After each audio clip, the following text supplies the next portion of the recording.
Star Wars has always been a huge part of my life. I mean, the 501st is literally in my name, as in reference to the 501st Legion. Captain Rex is my icon, for God's sakes. I've consumed so much Star Wars media over the past 2 decades, from shows to books to movies to action figures, but I've spent more time than any immersed in the video games. Two of my favorites are the, in my opinion, masterpieces in the Battlefront series. But then again, I played those games when I was like 6, so, you know. Today, I wanted to take a look at the game that got me into shooters in the first place with a fresh pair of eyes because, honestly, I got it on sale, and I feel like it'll help me justify my lack of impulse control. So let's get into the meat of this, shall we? To say the story isn't the focus of this game would be a severe understatement. They technically have two campaigns, but they just follow the stories of the movies that they had up to that point, with basically what amounts to excuses to have extra battles here and there. Do keep in mind, I say the movies up to this point, because we're talking about Battlefront 2004, in case that wasn't, like, super clear from, like, the footage and the name of the video. Not all of the movies had finished coming out yet in the prequel trilogy, so we only got up until Attack of the Clones. It's basically just a set of various scenarios with different objectives, which is fine. It's not an IGN 9.5 out of 10 made me feel uncomfy, and the cutscenes completely contradict what I do in the game, so I loved it kind of narrative, and you should know that going into it. I probably honestly recommend just hopping into instant action and going buck fucking wild, as opposed to trying to get some sort of narrative from this game. Besides the campaign, we've got the Galactic Conquest mode, which is expanded greatly on in the sequel, making it kind of like a board game with light economy elements, but we're not talking about Battlefront 2, we're talking about the first one, so what I said, it actually doesn't matter at all, so forget all of that. In this iteration, though, we've got this flat list of planets and a few different options of playing through this list, i.e. which sides we want to be on. It's fairly straightforward. You choose a planet, you try to take it over by winning a battle, and if you do, then you can choose the next fight. If you lose, then the opponent will try to take one of your planets, and so on and so forth until we've got a winner. It's simple, easy, straight to the point. Okay, all of that was kind of just a formality. Let's get into the real meat and the potatoes, which are also here. You know, this is kind of on the side of the plate.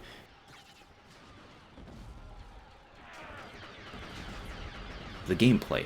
It's a shooter after all, so it's time I answer the question. Do it be good shootin' dough?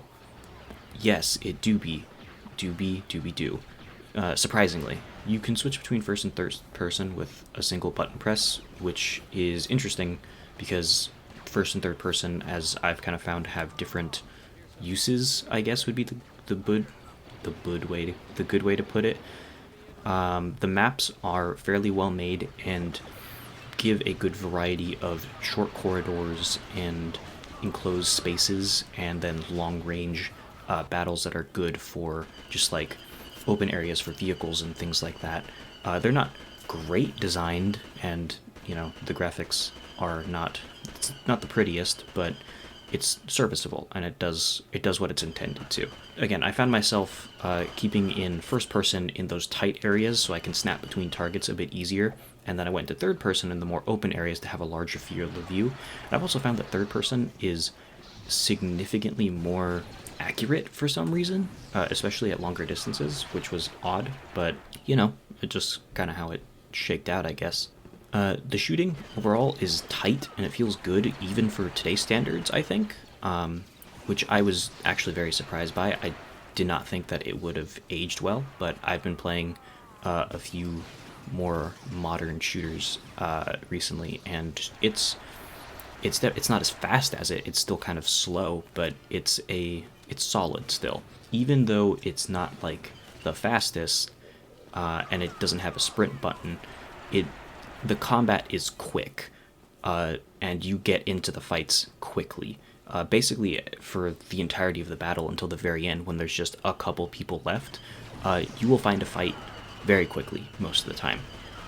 There are definitely points of high traffic that are very congested with enemies that happen often, and usually you can spawn in and get into a fight basically immediately, which is cool. This is also an entirely class-based shooter. There are no upgradings, no customization. Each unit has its loadout, and that's what you're working with.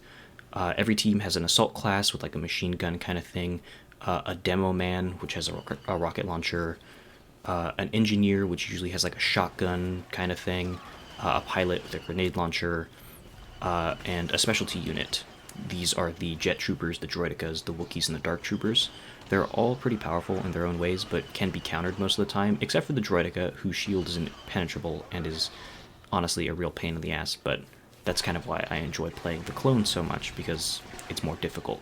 You can technically fly starfighters, but I played on a mouse and keyboard, so you can't fly starfighters. It's basically impossible. I played this again on the PS2 when I was like 6 or 7, and I remember being able to fly okay, so that's what you get. That's the review. I remember it being fine, but on a mouse and keyboard it's god awful. But it's always god awful piloting on mouse and keyboard. Tanks are fairly powerful, but depending on the map, they can be more or less of an issue than others. There are some maps that have tanks on them that you don't really ever encounter them, and there are others where, oh, this is a tank map, you should get in the tank if you want to survive. Overall, this game is probably as much fun as I remember. It's enjoyable.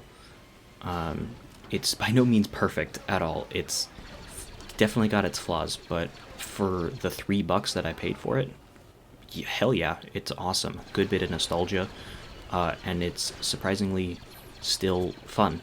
I've played it for a few hours already just since I got it, and I'm like, damn, this is awesome.